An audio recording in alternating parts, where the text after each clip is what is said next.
The night had settled over the city, casting long shadows across the streets as Sarah hurried through a less-traveled alleyway. She had stayed late at work, helping a colleague with a last-minute project, and now she regretted taking this shortcut.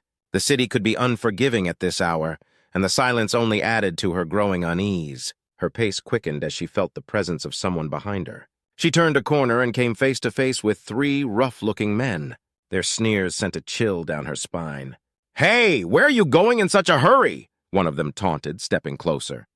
The others laughed, their intentions clear. Sarah's heart pounded in her chest. She backed up only to find her path blocked by another man who had circled around behind her. Panic surged through her, but she refused to show fear. Suddenly, out of the darkness, a figure appeared, tall, confident, and exuding a quiet strength. "Leave her alone," the man commanded, his voice calm but full of authority. The gangsters turned to face him, their laughter fading. "And who are you supposed to be, hero?" the leader of the group sneered.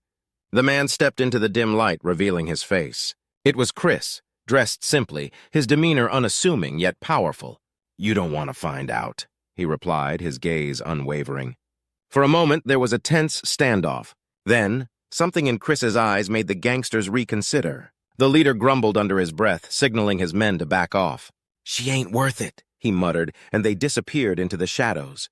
Sarah, still trembling, watched as Chris turned to her, his expression softening. "Are you okay?" he asked, concern lacing his words. I think so," Sarah stammered, her breath still unsteady. "Thank you. I don't know what I would have done if you hadn't shown up." Chris offered a small smile. "I'm just glad I was here in time." As they walked together out of the alley, Sarah's mind raced. She looked at him, noticing the simplicity of his clothes and the calm, almost humble way he carried himself. "What's your name?" she asked, wanting to thank him properly. "Chris," he replied simply. Her eyes widened slightly. "Chris, as in Chris Anderson? The same name as the billionaire?" she asked, half jokingly, trying to lighten the mood after the scare. Chris chuckled softly. "Yeah, same name, but I'm definitely not that Chris Anderson," he said, playing along with her assumption. Sarah laughed, a sound that seemed to release the tension of the last few minutes. "Well, I'm glad you're not him. I prefer the company of real people," she said, her eyes sparkling with gratitude and admiration. "I'm Sarah, by the way." "It's nice to meet you, Sarah," Chris said, genuinely pleased to hear her laugh. As they continued to walk, he couldn't help but feel a connection forming between them. Despite the danger she had just faced, Sarah felt a warmth spreading through her, an unexpected comfort in Chris's presence. She had no idea that the man walking beside her was, in fact, the very billionaire she had just mentioned. To her, he was just a kind stranger who had stepped in when she needed help most, and that was enough. "Thank you again, Chris," she said as they reached a busier street. "I don't know how to repay you." "No need to repay me," Chris replied, his smile genuine. "Just stay safe." As they parted ways, Sarah couldn't help but think about the mysterious man who had come to her rescue. He had the same name as the country's most powerful man, but he seemed so down-to-earth, so real. It didn't matter to her whether he was rich or poor. Something about him drew her in. Chris watched her walk away, a part of him wishing he could tell her the truth. But for now, he was content with the connection they had made. It was the first time in a long time that he had felt something real, and he wasn't ready to let that go. As the night closed in, the shadows around him deepened.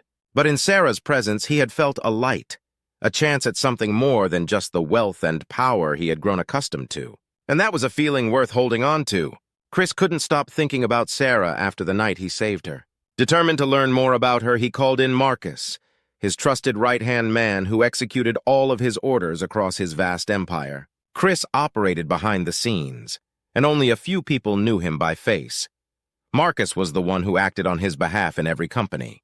"Marcus, I need you to look into someone for me," Chris said, his voice firm and authoritative. "Her name is Sarah. She works in one of our companies. Find out everything. What she does, who she works with, and if she's facing any problems." Marcus nodded, understanding the urgency in Chris's voice. "Consider it done." Within hours, Marcus returned with a full report. Chris skimmed through the details, his expression darkening as he read about Sarah's struggles. She was being mistreated by her manager, Richard, who was making her work life miserable. Chris's anger simmered. No one in his company should be treated that way, least of all someone like Sarah. He knew he had to take action, and quickly. Chris ordered Marcus to arrange a call with the director of the company where Sarah worked. Get the director on the line, Chris instructed, his tone leaving no room for hesitation. I want Richard gone, effective immediately. And make sure the director knows that Sarah is to be promoted to manager. She deserves better. Marcus made the call, and within minutes the director was on the phone, agreeing to Chris's demands without question. The orders were clear. Richard was to be fired, and Sarah would take his place. Later that day, Chris decided to visit the office in person, dressed in his usual understated attire. As he walked through the building, he spotted Sarah at her desk, focused on her work, unaware of the changes about to unfold. Richard, still oblivious to what was happening, was berating another employee nearby, his voice loud and demeaning. Chris approached Richard, who turned to him with a sneer. "Who the hell are you?" Richard demanded. "You think you can just walk in here and tell me how to run my department? I'll call security and have you thrown out." Chris remained calm, his expression unreadable. He pulled out his phone and dialed Marcus. "Marcus, get the director on the line," he said calmly. "Richard needs to hear something." Marcus quickly patched the director through, and Chris handed the phone to Richard. "The director wants to speak with you," Chris said, his tone carrying an edge of authority. Richard, still fuming, snatched the phone, ready to give the director a piece of his mind. But as soon as he heard the voice on the other end, his expression changed dramatically. The color drained from his face as the director informed him of his immediate termination. "Yes, sir," Richard stammered, his bravado crumbling. "I apologize. I didn't realize—" The call ended, and Richard handed the phone back to Chris, his hands trembling. Without another word, he turned and left the office, his departure swift and silent. Sarah, who had watched the entire exchange from her desk, hurried over to Chris, her expression a mix of confusion and astonishment. "Chris, what just happened? Why is Richard leaving? And how did you manage to make all this happen?" Chris smiled, trying to keep things light. "I might have asked a friend to help out," he said, downplaying the situation. "A friend? How could a friend of yours have that much influence?" Sarah asked, still trying to make sense of it all. Chris shrugged. "Let's just say I know a few people who like to help when they can." Sarah was silent for a moment. Then she nodded, a smile spreading across her face. "Thank you, Chris. You didn't have to do that, but I'm really grateful." "You deserve better," Chris said sincerely. "No one should have to deal with someone like Richard." As they left the office together, Sarah turned to him, curiosity still lingering in her eyes. "Would you join me for dinner tonight? I'd like to know more about you, about who you really are." Chris hesitated for a moment, then nodded. "Sure, let's go." That evening, they sat across from each other in a cozy, dimly lit restaurant. Sarah couldn't hold back her questions any longer. "Chris, what do you do for a living, and what were you really doing at our office today?" Chris leaned back in his chair, choosing his words carefully. "I was actually there for an interview, for a security position." Sarah raised an eyebrow, clearly skeptical. "Security? That doesn't make sense. You don't strike me as someone looking for a job like that. Besides, ever since you showed up, everything has changed. Richard's gone. I've been promoted. Who are you, really?" Chris met her gaze, trying to maintain his cover. "I've had a lot of jobs in my life, Sarah. I'm just trying to find the right fit. Maybe this one wasn't it." Sarah studied him, unsure of what to believe. But there was something about Chris that she couldn't shake, something that drew her in, even if she couldn't fully understand it.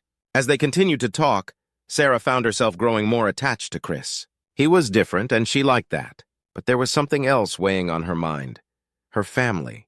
They had been pressuring her to marry someone she didn't love, someone they thought was appropriate for her. The thought of spending her life with a man she didn't care for made her stomach turn. An idea began to form in her mind. It was crazy, maybe even reckless, but it was also a way out. She looked at Chris, feeling both nervous and hopeful. "Chris, I need to ask you something," she began, her voice trembling slightly. "I know this might sound strange, but would you marry me?" Chris blinked, caught completely off guard. "Marry you? Sarah, we barely know each other." "I know," Sarah interrupted, her voice urgent. "But my family is pushing me to marry someone I don't love, someone who only cares about money and status. I need a way out, and I like you, Chris. I don't care about money or power. I just need someone who can help me, and I think we could be good together." Chris was silent for a long moment, processing her words. He could see the sincerity in her eyes, the desperation in her plea. He hadn't expected this. Hadn't expected to feel anything like this for someone so soon. "Are you sure this is what you want?" Chris finally asked, his voice soft. Sarah nodded, her eyes pleading. "Yes, I don't know why, but I trust you, Chris, and I think I think we could make this work.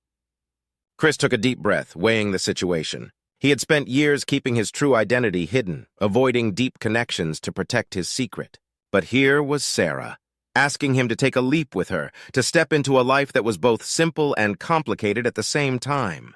Finally, he nodded. Okay, Sarah, I'll marry you. Relief washed over Sarah, and for the first time in days, she felt a sense of hope. She had found her way out. And maybe, just maybe, she had found something more, something real. As they left the restaurant together, neither of them knew what the future would hold. But one thing was certain. Their lives were about to change in ways they could never have imagined.